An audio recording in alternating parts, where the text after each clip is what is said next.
What up, this is Dylan from Local Injection Music Reviews, and today I am reviewing the album Herald by Sydney singer-songwriter Odette. This is her sophomore record. It was released on the 5th of February 2021 through EMI Music Australia. For those of you who aren't familiar with Odette, she has a style of spoken word piano ballads with quite a dynamic vocal range and deeply personal storytelling. She's influenced by poets such as John Keats and Walt Whitman, which shows in her lyrics, and her debut album, Herald's predecessor to A Stranger, peaked at number 13 on the ARIA charts. Now this album was produced by Damien Taylor, who's worked with artists like Bjork, The Killers, and The Temper Trap. Herald had 3 singles, including Fever Break featuring Hermitude, Dwell, and Amends. The album as a whole addresses adolescence, mental health, and holding herself accountable for hurting others in relationships. It also candidly examines her borderline personality disorder, unhealthy coping habits, anger, and confusion, probably tied in with that theme of adolescence. The interesting thing about this album is no 2 songs sound the same. Every song has its own meter, and musically it blends elements of classical and electronica, 2 genres that I wouldn't really go out of my way to listen to, but work really well. The album has gorgeous textured production with a lot of ambient sounds and quite unusual samples such as insect sounds. In an interview, Odette says that the album was actually going to be called Dwell, like one of the lead singles, but then she realized she didn't want to romanticize her illness and she wanted to embrace that idea of growth and change. Going through the album, the opening song Herald, the title track, uses insect sounds at the start of the song, and Odette actually talks about how her and the producer Damien Taylor wanted to create this landscape that she would feel safe in to be able to navigate these very deeply personal stories, and nature is where she felt most at peace. It's got this pounding kick, layered ambient production, synths, and a harpsichord. This song straight off the bat demonstrates her vocal cadence, and it's about loving someone who doesn't feel it as strong as you or show it as much. In lines like, "I'll face my fears even if it damn kills me, and I'll stand as strong as an ox in an alley." Remember that line, we're gonna come back to it. The next song on the album, Dwell, one of the lead singles, and as I mentioned before, the one that the album was going to be named after, actually features a writing credit by Pip Norman, more commonly known as Count Bounce. He's been a producer for a lot of Sydney's prolific hip-hop artists such as Earthboy and Soup. It's got this jarring synth in the chorus that reflects the fragmented headspace that Odette was in when she wrote it, and it actually discusses drug use as a coping mechanism for her fixation on the negative, hence the title Dwell. This is summed up perfectly in the chorus when she says, "I'm getting high to hide the lows, it's what I do when I'm alone." The next song on the album, Trial by Fire, is about a complex relationship with her mother. It's got this passionate rage behind the singing with this ambient piano and soft synth.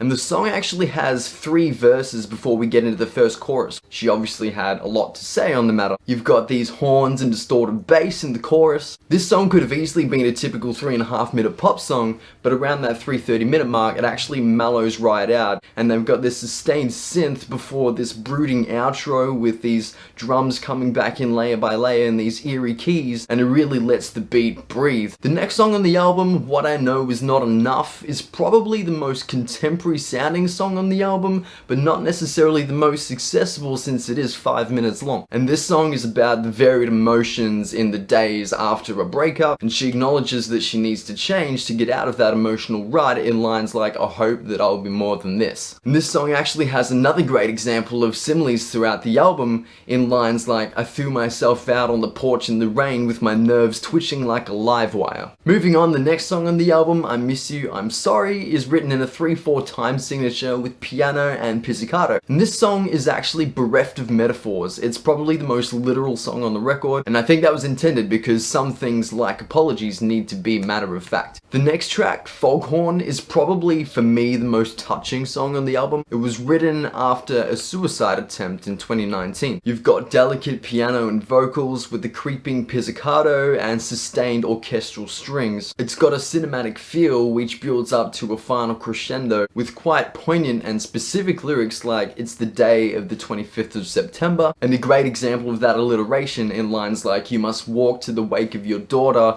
you must wake to the wails of her mother." Again, quite harrowing to hear, but it makes for a very important, very heavy song. To be honest, Foghorn is probably one of my favorite songs off this album. The next song, Fever Break, featuring Hermitude, was the lead single. Apparently, through interviews, it was quite an organic collaboration. The first verse of this song is actually spoken word, and and written in the third person before going into first person for a falsetto chorus. Third to first person in the chorus, yeah. It's got what sounds like reverse keys, rolling snares, lots of open hats, and sub-bass with subtle hints of Hermitude's future bass sound before it explodes into this massive final chorus. The song itself is about being trapped in a relationship using metaphors like drowning, and even the idea of breaking the fever is about letting that resentment end. The next song on the album, Amends, features these manipulated insect sounds again. It's got this pounding kick with saxophone, which is nice, and it's actually about a place in Cornwall, England, where Odette was born. Apparently that's a place where she feels most at peace. And this is reflected in lines like, "I just want to lie in the light in the long grass." And this song, despite being so late in the album's track listing, is actually a turning point on the record that serves as a reminder for Odette to care for herself and not beat herself up too much, despite having borderline personality disorder and all these doubts and insecurities that eat away at her in other songs in the record. This is summarized perfectly in the chorus when she says, "I want to learn to love myself again, right now, tonight." Moving on, the next song on the album, Why Can't I Let the Sun Set, features piano, strings, and flutes. It's got a large, layered build-up, and it's about dwelling on past mistakes in a relationship and words left unsaid. Again, using a sunset as a metaphor for closing a chapter. The next song, Wait For You, is about a mother, similar to Trial by Fire, but this song has more light and cheerful melodies to contrast the quite intense emotional lyrics. With lines like, "Tenderly I tend to me as a mother really ought to be, but alas I find no arms to hold mine," really summarize that complex relationship between her and her mother. Another really interesting thing about this song is you've got clarinets and accordion, two very uncommon instruments in popular and alternative music, and they work really well together. It's a really nice touch to the end of the song. The last song on the album, Mandible, features plucked strings and an organ, and it uses imagery of dead animals to reflect the theme of growth and putting parts of herself to rest. In an interview, Odette actually explains that Mandible is a sister song to the first track on the record, Herald, which really makes the album come full circle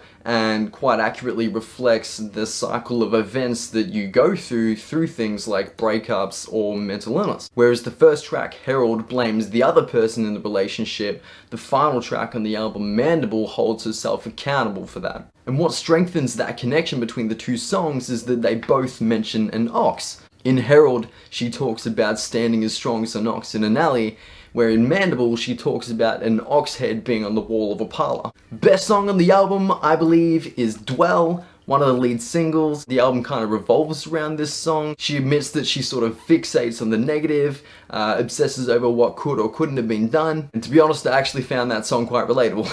The best lyric from the album for me would be "Smothered in sand and pyrite, it's as if her needs had died," from the lead single Fever Break featuring Hermitude. Pyrite is also known as fool's gold, so it's kind of this idea of all that shines is not what it seems. And in this song, this is used to refer to a one-way relationship where both people are blind to the toxicity, so to say. Again, she uses this metaphor of drowning with this idea of unknowingly killing yourself to please somebody else. It's a bit of a downer, I know, but people can relate to that. All in all, I would give Herald by Odette 8 out of 10. It's 11 tracks, the poetic devices are quite refreshing, I think her vocabulary and vocal cadence is incredible, and overall the songwriting is just straight amazing. So that's it, Local Injection Music Reviews. Subscribe, like, and share. I will see you next week for another video. Much love. Listen to local music. Peace.